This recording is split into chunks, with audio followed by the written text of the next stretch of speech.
Bonjour et bienvenue sur ma chaîne. Mon but c'est de créer le lien entre la science et le développement personnel. À chaque fois, je prends des études scientifiques et je crée le lien entre l'avis des experts du développement personnel et la science.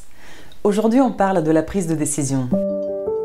Bonjour, je m'appelle Biliana, je suis scientifique et je suis passionnée par les études sur le cerveau. Moi-même, je participe dans plusieurs études cliniques pour tester mon cerveau. En parlant de la prise de décision, je me souviens l'étude la plus épuisante de toutes les études dans lesquelles j'ai participé, c'était celle qui étudiait la prise de décision.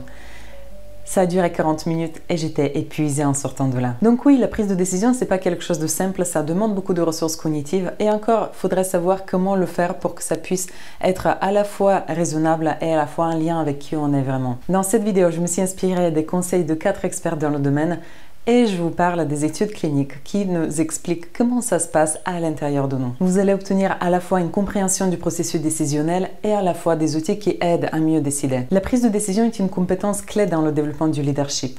La personne qui sait prendre des décisions donne confiance aux autres et donne envie de la suivre. Voyons d'abord qu'est-ce que c'est une bonne décision. Alexandre Cormon, il nous dit que la bonne décision, c'est celle qui vient du cœur. Nathalie Martin, elle rajoute à ça que la bonne décision, c'est celle qui nous fait évoluer. Et j'aime beaucoup la description de David Laroche qui est beaucoup plus équilibrée et qui nous dit qu'une bonne décision, c'est celle qui inclut à la fois des éléments rationnels et à la fois elle est connectée avec notre cœur et avec qui on est vraiment. Maintenant, quand on s'adresse aux scientifiques, les choses deviennent un peu plus complexes. Après l'interview que j'ai faite avec Dr Jean Denisot, j'ai compris que c'était beaucoup plus compliqué pour notre cerveau de définir ce que c'est une bonne décision.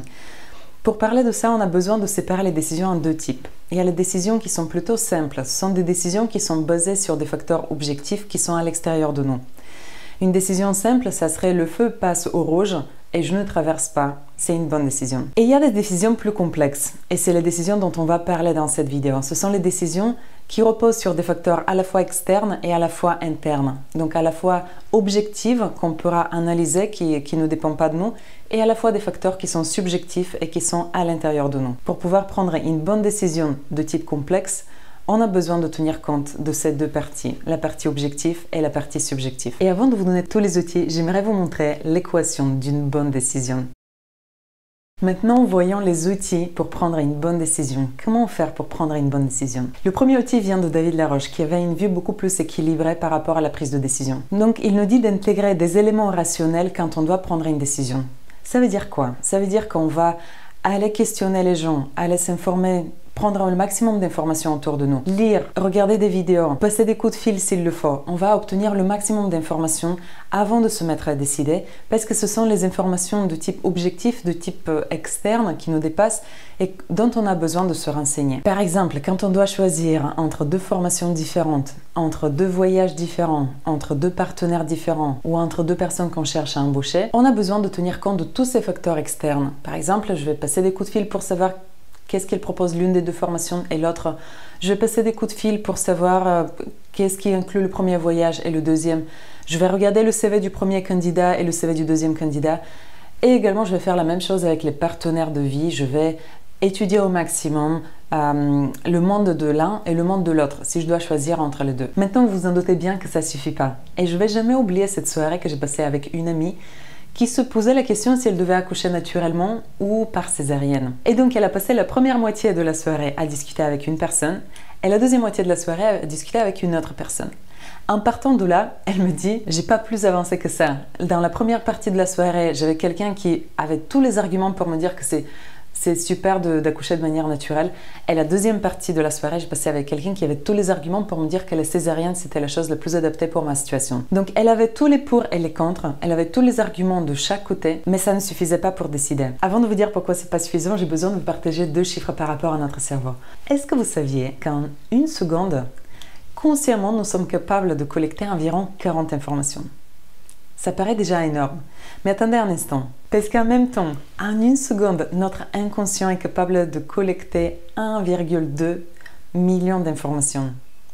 Imaginez seulement ce que ça fait. C'est-à-dire qu'à l'intérieur de nous, le système inconscient il est beaucoup plus puissant dans l'analyse d'informations. Et il y a 2 études qui le démontrent. Une étude qui a été faite sur des personnes qui ont acheté chez Ikea. Plusieurs semaines après leur achat, ils leur posent la question s'ils sont toujours contents de leur achat. Les gens qui ont fait leur achat de manière spontanée et pas trop réfléchie, ils étaient toujours contents. Alors que les gens qui ont passé du temps à réfléchir pour choisir leur achat, ils étaient plus contents au bout de quelques semaines. Il y a une autre étude qui nous démontre que notre inconscient est très puissant. Des participants ont laissé devant un choix de voiture. Sur une liste de voitures, ils devaient choisir la voiture la plus optimale par rapport à un paramètre donné. Le premier groupe avait 4 minutes à réfléchir de manière rationnelle et faire le choix, alors que le deuxième groupe, pendant les 4 minutes, a été distrait. Donc, ils n'ont pas pu faire une réflexion complètement raisonnable et ils devaient faire un choix quand même. Les résultats montrent que 60% du groupe qui a été distrait fait un bon choix face à 22% de gens qui ont pris le temps de réfléchir pour choisir la voiture la plus optimale. Encore une fois, notre inconscient est très puissant. Il excelle dans l'analyse de nombreuses informations qui rentrent d'un coup. Et comme dans la vie, les décisions la plupart du temps sont complexes, on ne peut pas s'arrêter juste avec ce premier outil qui est de lister les inconvénients et les avantages d'une décision. Donc on doit passer à un niveau beaucoup plus profond qui touche à notre inconscient. Dans le développement personnel, on va parler souvent de se connecter à son cœur. On va parler d'écouter la petite voix à l'intérieur de nous. Une forme d'intuition. Peu importe comment vous l'appelez, on a besoin d'entendre cette petite voix qui n'est pas aussi forte que la voix du conscient, mais qui est très informatif et qui nous guide de manière beaucoup plus profonde. Voyons dans cette deuxième partie de la vidéo comment se connecter à cette petite voix, à son cœur ou son intuition, de manière scientifique. Tout d'abord, quelques explications sur ce que c'est l'inconscient. En termes de signaux d'activation électromagnétique, vous pouvez imaginer l'inconscient comme la petite voix qui vous chuchote à l'oreille quand vous êtes dans une boîte de nuit, sachant que le conscient, c'est la musique générale de la boîte de nuit. D'où la difficulté de connecter à son inconscient. On a besoin d'arrêter toute la musique, pouvoir calmer toute la boîte pour entendre le petit chuchotement dans notre oreille. Il y a quelques techniques pour faire ça. Nathalie Martin, elle nous conseille de se connecter à notre respiration, de calmer notre respiration, de prendre quelques grandes inspirations-expirations pour que ça puisse s'équilibrer, s'ajuster, se recentrer à l'intérieur de nous. Il y a d'autres techniques du même style, ça serait de ralentir sa voix, de ralentir ses gestes, vraiment ralentir physiologiquement le corps. Ça aide à calmer toute autre activité et pouvoir toucher à cette activité beaucoup plus profonde et inconsciente, cette petite voix qui nous chuchote à notre oreille. David Laroche a une autre approche. Il nous conseille plutôt de calmer les émotions parce qu'un deuxième obstacle pour entendre cette petite voix, c'est toutes les émotions qui sont collées à la prise de décision et qui vont nous empêcher d'entendre la petite voix. La première émotion, ça serait le fantasme qu'une bonne décision existe de manière générale. Les gens qui croient qu'entre deux décisions, il y en a une qui est optimale et qui est parfaite, ce sont les gens qui vont avoir beaucoup trop de tension à l'intérieur d'eux-mêmes à pouvoir sélectionner cette bonne décision parfaite. Quand on se rend compte que la bonne décision n'existe pas et que peu importe si je fais le choix A ou le choix B, dans chaque cas, il va y avoir des avantages et des inconvénients.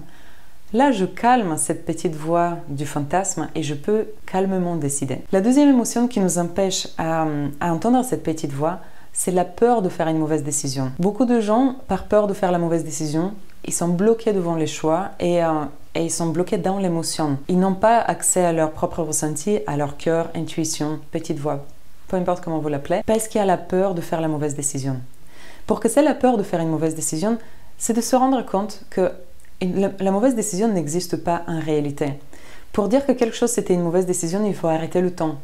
Si une séparation avec quelqu'un était une mauvaise décision dans mes yeux, c'est que j'arrête le temps pile après la séparation et que je ne regarde pas par la suite si j'ai eu un nouveau partenaire qui était vachement plus adapté à mes choix et à qui je suis devenue. Chaque chose qu'on fait est juste une expérience et chaque expérience, c'est juste un apprentissage. Il n'y a pas en réalité de mauvaise décision. Nathalie Martin nous propose une question que je trouve très puissante pour prendre une bonne décision. Imaginez-vous face à une décision et vous vous posez juste la question à l'intérieur de vous. Quel choix j'aurais pris si je n'avais pas peur? Quel choix j'aurais suivi si je n'avais pas peur? Testez-le, je suis sûre que ça va marcher. On a deux autres outils qui nous aident à calmer ce monde intérieur et pouvoir accéder à la petite voix et à l'intuition. Le premier outil, c'est la méditation. Pendant la méditation, nos ondes cérébrales se calment. On est en mode alpha et en mode alpha, la conscience elle est moins active et on peut accéder à des zones de notre cerveau qui sont plus éloignées et pouvoir connecter des informations qui sont plus éloignées. Un peu comme si c'est notre inconscient qui travaillait pour nous. Si je peux me permettre, j'ai même envie de dire que la méditation, c'est un état entre le conscient et l'inconscient. On calme le conscient, mais à la fois on est conscient pour observer l'inconscient. Donc c'est vraiment l'état qui est très bénéfique pour tout ce qui est créativité, prise de décision, connexion à soi, se recentrer.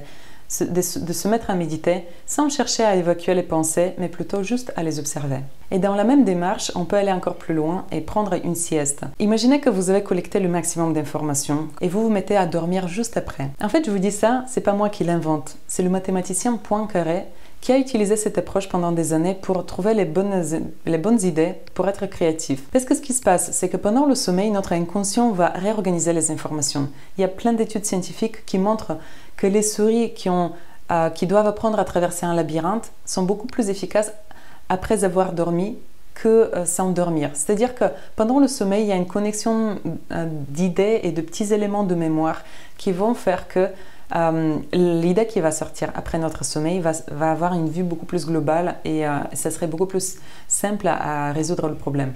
Donc si Poincaré utilisait ça pour résoudre des problèmes mathématiques, je pense que vous pouvez l'utiliser pour les décisions de tous les jours et ça marcherait très bien. Donc je collecte l'information, une petite sieste et je décide juste après, sans pression. Ensuite, pour la prise de décision, il y a quelque chose d'assez simple mais qu'on n'utilise pas assez souvent. Parce que tout simplement, on ne sait pas lire les informations qui proviennent de là. Il s'agit bien de notre corps. Notre corps parle tout le temps et le langage du corps reflète le langage de notre inconscient. Donc si on n'arrive pas à entendre la petite voix de manière cérébrale, on peut essayer d'analyser ce que nos réactions corporelles cherchent à nous dire. Nathalie Martin nous conseille de visualiser. Par exemple, si vous avez plusieurs choix devant vous et que vous devez décider, de se mettre à visualiser chacun de choix comme s'il était déjà réalisé, ça va vous permettre de ressentir à l'intérieur de votre corps s'il y a quelque chose qui se passe et d'essayer de lire ce que votre corps cherche à vous dire dans cette projection virtuelle. David Laroche nous rajoute quelques techniques de compréhension du corps. Par exemple, il nous dit que souvent quand on se pose la question est-ce que ça c'est la bonne décision, notre corps il peut se mettre vers l'avant, ça c'est plutôt un signe de oui, ou on peut sentir comme une ouverture, que ça soit une ouverture au niveau du ventre, au niveau de la cage thoracique, ou notre gorge qui s'ouvre. Il y a des ouvertures comme ça qui sont un bon signe pour dire ça c'est la bonne décision. Et au contraire, quand c'est la mauvaise décision, notre corps aura tendance à se crisper, notre gorge se ferme. Il y a des parties de nous qui n'ont pas envie d'y aller. Donc ça, c'est une manière de lire le corps qui va nous permettre de mieux comprendre quelle est la bonne décision par rapport à qui nous sommes dans notre trip, au plus profond de nous-mêmes, dans notre inconscient. Toute l'information qui est englobée de qui nous sommes va nous permettre de faire la bonne décision. Et puis pour terminer, à un moment donné, il va falloir s'y lancer. Une bonne décision n'est rien si on ne se lance jamais. C'est-à-dire qu'il faut passer à l'action. J'aime beaucoup la phrase de David Laroche qui nous dit « En basket, il vaut mieux mal tirer que ne jamais tirer ». Et c'est exactement la même chose avec nos décisions. Et là, je vais vous rassurer parce que j'ai essayé de vous dire qu'il n'y a pas de mauvaise décision. Mais il y a quelque chose que vous ne connaissez pas de votre cerveau qui va vous rassurer encore plus que la mauvaise décision n'existe pas. Et là, c'est Fabien Olicard qui nous parlait dans une de ses vidéos de la dissonance cognitive. La dissonance cognitive, c'est quoi? C'est quand je fais quelque chose ou je dis quelque chose qui n'est pas en cohérence avec ce que je pense. C'est-à-dire que c'est notre cognition qui cherche tout le temps à aligner nos gestes, nos actions avec ce qu'on pense. Et la dissonance cognitive, elle marche même en rétroaction. C'est-à-dire que si j'ai déjà fait l'action, ma tête, elle va chercher à équilibrer cette action en me convainquant que c'était la bonne action. Regardez ce qui se passe. Dans une étude où ils ont payé à des participants à faire une tâche ennuyante, il y a un groupe de participants qui a reçu $1 et un groupe de participants qui a reçu $20. Plusieurs heures plus tard, on leur demande s'ils étaient contents de la tâche. Étonnamment, c'est le groupe qui a reçu $1 qui était content de ce qu'il a fait. Pourquoi?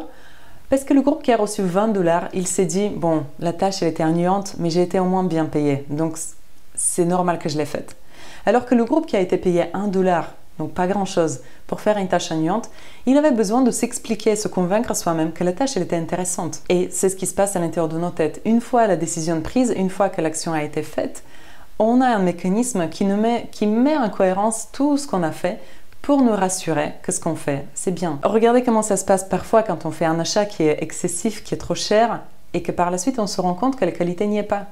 Des fois, on finit par se convaincre que c'est une super bonne qualité, tout simplement parce qu'on a payé cher pour l'avoir. Donc pas de peur à avoir. Au pire, votre cerveau va équilibrer les choses et vous serez quand même content d'avoir passé à l'action. On arrive à la fin. Voyons maintenant qu'est-ce que c'est une bonne décision. Je vous ai montré au début l'équation de la bonne décision et c'est quoi exactement? C'est de prendre le maximum d'éléments rationnels, utiliser notre conscience pour analyser les données qui rentrent de l'extérieur. Ensuite, se poser un instant pour entendre la petite voix à l'intérieur de nous ou notre inconscient qui, lui, il va faire participer beaucoup plus d'informations pour faire la bonne décision en tenant compte de plusieurs facteurs. Ensuite, on va écouter notre corps, que lui aussi il reflète notre inconscient et qui cherche à nous dire si oui ou non c'est la bonne chose pour nous. Et à la fin, on passe à l'action parce que c'est dans la réalité, c'est dans la matière qu'on valide que la décision était bonne ou mauvaise. Et on fait notre conclusion. Si la décision était bonne, on célèbre. Si la décision était mauvaise, on célèbre parce qu'on a eu un apprentissage et par la suite, on saura faire de meilleures décisions. J'espère que cette vidéo vous a plu. Partagez-la autour de vous. S'il y a des gens qui sont trop hésitants et qui veulent développer la compétence de comment prendre une bonne décision, je continue à revenir vers vous avec des vidéos qui vont faire le lien entre les études scientifiques et le développement personnel pour que vous puissiez mieux intégrer les outils qui vous permettent d'accéder à toutes vos ressources cognitives et utiliser au maximum cette belle machine que la nature vous a filée. Bonne journée à vous et à très vite.